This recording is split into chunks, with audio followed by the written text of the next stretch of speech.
You ready to follow Captain America into the jaws of death? Hell no.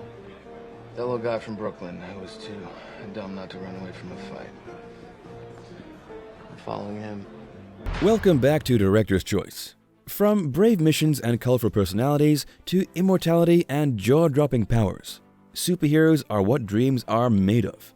And the Marvel Cinematic Universe has the best of the best, the Avengers.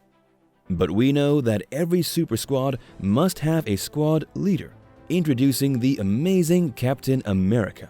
Although his character didn't get the spotlight until the 5th Marvel movie, Captain America: The First Avenger in 2011, Steve Rogers, aka Captain America, quickly became a fan favorite. And it was definitely worth the wait. The kind-hearted soldier turned superhero is the unofficial leader of the Avengers. He embarks on dangerous missions, bearing himself with honesty and dedication. Though his character seems very direct and centered, years of history are hidden behind the Captain's shield. In this episode, we are going to unpack the perfect complication of the man, the soldier, and the hero that is Captain America. Captain America, aka Steve Rogers, had a difficult time growing up. As a young boy from Brooklyn, he was constantly bullied and picked on for his tiny stature. He didn't really have anyone stand up for him, except his friend, Bucky Barnes. Sometimes I think you like getting punched. Before he became a superhero, Steve Rogers had just one dream. He wanted to serve in the country's military during World War II, but his small and weak physical appearance did not match his big dreams. He got rejected several times during the enlisting process, but his motivation only got higher. You would expect that for someone so tiny, he would be easily set back. But he had a soldier's mind before stepping onto the training ground, which he did eventually. You just don't know when to give up, do you? I can do this all day. Steve Rogers refused to back down despite the fact that the odds were against him, and then he was put into the super soldier experiment, and Captain America, the superhero, was born.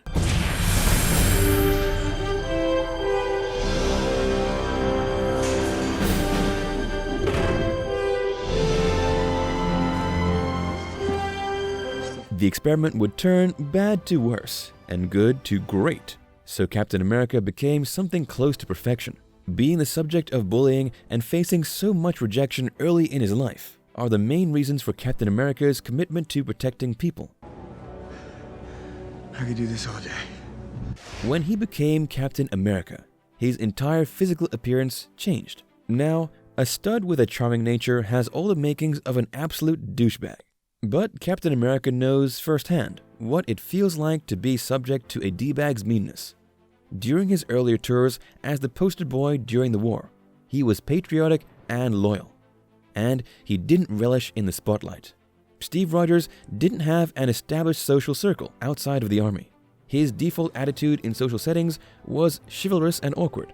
He maintains the respectful behavior expected of the 1940s when he was born, but he is not particularly outgoing. Captain America is very noble. He feels he was given his powers to be able to help others, and he takes his job seriously, but he was always willing to sacrifice himself for others, even before the experiment that changed his life. Grenade!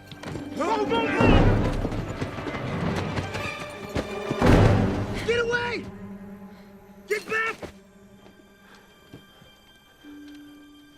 His protective nature simply got bigger when he got bigger. Get it? I do. I understood that reference. Captain America is not the most intelligent member of the squad, and he is not the most creative either, but he has the ability to unite the brains and brawn of the Avengers. Captain America's training as a soldier helped to foster his leadership skills. He keeps his focus on the goal, even during conflict. Because of his noble nature and trustworthiness, people are willing to listen to him. He may not come up with the plan, but he will make sure the team goes through with it. His loyalty to the team was undying, another quality that was fostered by his background and military training. But then, his childhood friend, Bucky Barnes, shows up as a Hydra agent in the 2014 Captain America: The Winter Soldier, and his loyalty is tested. Captain America believes in doing what is right, so he made a decision that eventually tore the Avengers apart, but we'll dive into that later. At the moment, however, his decision turns out to be right, proving the Captain's honest nature.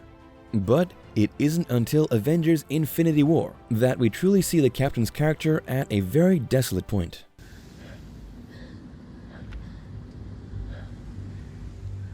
Oh, God. He is faced with a great failure and forced to embody the whatever it takes part of being a superhero. At that point, he realizes that it is more than being good. He learns a tough lesson, but his relentless approach to life keeps him grounded. When the final battle comes in Avengers Endgame, Captain America is the ultimate version of bravery and selflessness. He doesn't sway from his values and beliefs. He continues to face the villain, Thanos, even when it seems like all hope is lost. Then, every Avenger in Marvel history appeared on the battleground. And at that moment, Captain America is defined as a leader and a true hero. The rest of the world simply heaved a sigh of relief, with some shouting hysterically, as he said two of the greatest words in history. Avengers!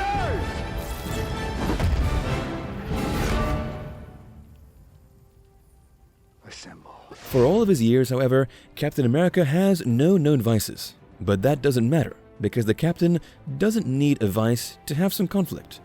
True, it is very hard to draw a contradiction to his good personality. But is it possible to be too good? Captain America doesn't go into a dark space very often, but it happens a few times in the movies, and he faces several ethical conflicts in the accomplishments of his missions, individually and as a member of the Avengers.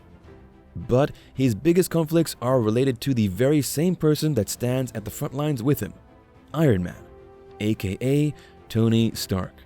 The relationship between these two has been tense since their very first meeting in the 2012 The Avengers.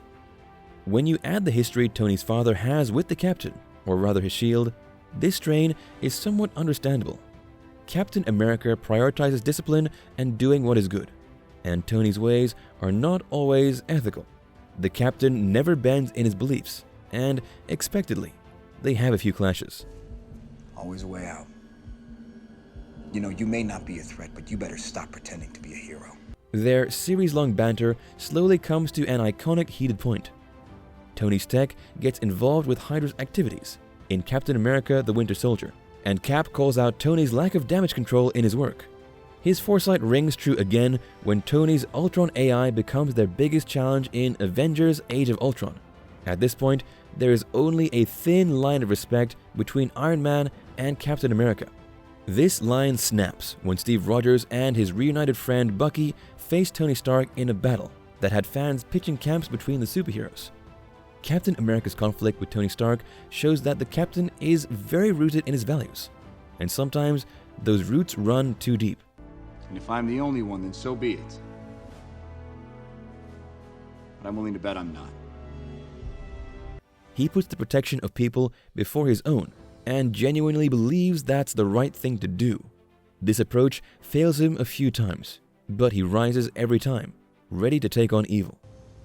We try to save as many people as we can. Sometimes it doesn't mean everybody. But he doesn't seem to do much more than saving the world. He doesn't seem to engage in non-superhero stuff very often, and we can't really establish an image for him. Unlike Iron Man's techie genius, Captain America has a very small social circle, which pretty much consists of his co-workers. He maintains a respectful friendship with the Avengers for the most part of the series, but there are a few times he seems detached from the conversation. Captain America is very loyal to those he considers his family. When he met Bucky Barnes, his loyalty came first, despite the fact that he was in a battle. He looks out for the members of the Avengers and is very protective of people. Growing up as the weakest in every group made him a bit reclusive. He met the beautiful UK operative Peggy Carter for the first time in Captain America: The First Avenger, way before his transformation. But his awkward nature always showed in their interactions. Women aren't exactly lining up to dance with the guy they might step on.